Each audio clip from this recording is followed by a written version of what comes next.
ان مقايدها محل يهلا عبد عيال أي حيال أو فرنتي أصو سكر عيال أصو بير عيال كتدو يعني waxaa isiisaa anyax anjibsi iyo maraq anyax labadan ber hirgi waa ahaaya mugtay maraq anyax hadii la helaayo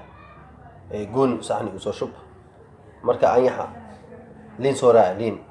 fude dalabaa soo daba dhacay anyax anjibsi oo gooni ah maraqiisna soo raaci waa la buuxaa dalabka waa badan yahay gacantaada ha fududaado bobsi هاي صحة وأيحان وركيسة كان هي هذا عنوجس يجوا ريسه wax jira ma ogaataa ruuxan xala cunaa ku dhaay waa madoowa ku dhaay waa cadaad ma fahant halkiis lug anyaxa waxay u dhigmataa laba geel صحة وترتيب أيحين وأنا بوقته صح باي ما وعنوسه وترتيب أيح وعن ما شاء الله لين تاكل ما أنت لين ساقة ولين ما شاء الله